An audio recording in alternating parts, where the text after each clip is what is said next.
Hello students, my name is Ashish. आज हम पढ़ेंगे 11th क्लास का फर्स्ट चैप्टर लेखन कला और शहरी जीवन के बारे में। तो स्टूडेंट्स, सबसे पहले हम पढ़ेंगे इंट्रोडक्शन के बारे में और कुछ सम्स टॉपिक्स। तो देखते हैं स्टूडेंट्स, मेसोपोटामिया के शहरी जीवन के बारे में पढ़ेंगे। ये हमारा पहला टॉपिक होगा। दूसरा टॉपिक होगा मेसोपोटामिया के सामाजिक वर्गों के बारे में, और तीसरा टॉपिक होगा हम्मुराबी की विधि संहिता। और स्टूडेंट्स, अगला टॉपिक होगा मेसोपोटामिया के धार्मिक जीवन और उसके विश्वास के बारे में। और नेक्स्ट टॉपिक होगा मेसोपोटामिया के शहर, वहां पे शहर कैसे थे। और अगला टॉपिक होगा किलाकार लिपि, वहां पे लिपि कैसी थी। और अगला टॉपिक होगा ज्ञान। तो ये स्टूडेंट्स हमारे टॉपिक टोटल 8 टॉपिक होंगे और यहाँ पे हमारा चैप्टर हो जाएगा। तो पहले चलते हैं इंट्रोडक्शन की ओर। तो स्टूडेंट्स, सबसे पहले देखते हैं मेसोपोटामिया। मेसोपोटामिया एक यूनानी भाषा का एक शब्द है। यूनानी भाषा में मेसो शब्द का मतलब स्टूडेंट्स होता है मध्य। मध्य मतलब बीच का, और पोटामिया का मतलब होता है नदी। यहाँ पे स्टूडेंट 2 नदियां बहती थी, दजला और फरात। इनके जो बीच की भूमि होती थी उसे ही मेसोपोटामिया कहा गया। तो स्टूडेंट, अगले टॉपिक की ओर चलते हैं, मेसोपोटामिया की जानकारी के स्रोत। तो कहां से मेसोपोटामिया के बारे में जानकारी मिली? तो सबसे पहले इमारतों से, दूसरा मूर्तियों से, आभूषण से, और कब्रों से और औजारों से। इन सबसे स्टूडेंट्स हमें जानकारी के स्रोत मिले। बात करते हैं मेसोपोटामिया की भौगोलिक स्थिति के बारे में। तो वहां पे भौगोलिक स्थिति कैसी थी? उत्तर पूर्व में स्टूडेंट्स हरे भरे घास के मैदान थे और पर्वत श्रृंखलाएं थी। बात करते हैं उत्तर की ओर, ऊंची भूमि थी और घास के वहां पर भी मैदान थे स्टूडेंट्स। बात करते हैं पूर्व की ओर, दजला और उसकी सहायक नदी वहां पे बहती थी स्टूडेंट्स। अगली बात करते हैं दक्षिण की ओर रेगिस्तान थे, पर वहां पे दजला और फरात नदी के कारण वहां पे क्या हुआ, वहां पे जो भूमि है वो उपजाऊ थी। तो चलिए स्टूडेंट, चलते हैं नेक्स्ट टॉपिक की ओर। नेक्स्ट टॉपिक है हमारा मेसोपोटामिया का शहर। तो मेसोपोटामिया का शहर मेसोपोटामिया का सबसे बड़ा शहर था।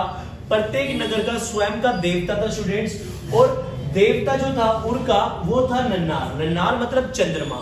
स्टूडेंट, जो देव मंदिर को जिगुरत के नाम से जाना जाता था, इसको स्वर्ग की सीढ़ी के नाम से भी बुलाया जाता था स्टूडेंट्स। और जिगुरत की सीढ़ी जो थी वो 20 मीटर होती थी। और जिगुरत तो प्रशासनिक केंद्र था, मतलब वहां सेंटर था एक तरीके से। और जिगुरत में भंडारण गृह भी था स्टूडेंट्स। तो ये हमारा स्टूडेंट तीसरा टॉपिक।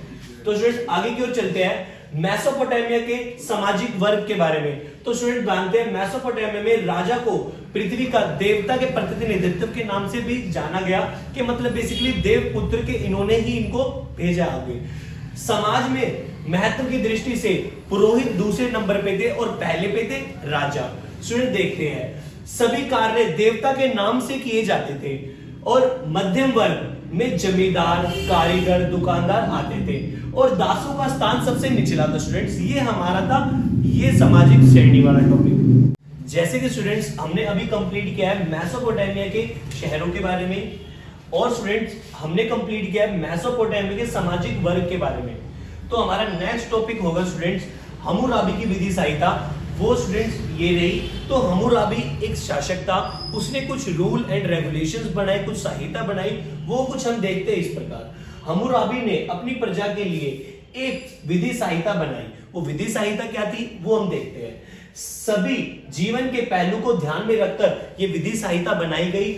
और यदि एक नागरिक किसी दूसरे नागरिक के प्रति अपराध करता है, वह अपराध सारे राज्य का अपराध समझा जाएगा। स्टूडेंट, मतलब एक व्यक्ति किसी व्यक्ति के साथ गलत करता है, वो सिर्फ उस व्यक्ति के साथ नहीं पूरे राज्य के साथ गलत माना जाएगा स्टूडेंट्स। इसी संहिता में विभाजन, ये संहिता में विभाजन भी था, मतलब दंड जो था वो सिर्फ बराबर नहीं था, सबके लिए अलग अलग था। देखते हो कैसे अलग था, मतलब धनी वर्ग के लिए अलग था, निर्धन वर्ग के लिए अलग था, और दास वर्ग के लिए अलग था। तो इन तीनों वर्ग के लिए अलग अलग दंड थे स्टूडेंट्स। और ये हमारा था हम्मुराबी की विधि संहिता। स्टूडेंट्स, बचे हमारे टॉपिक, वो हम नेक्स्ट वीडियो में कवर करेंगे।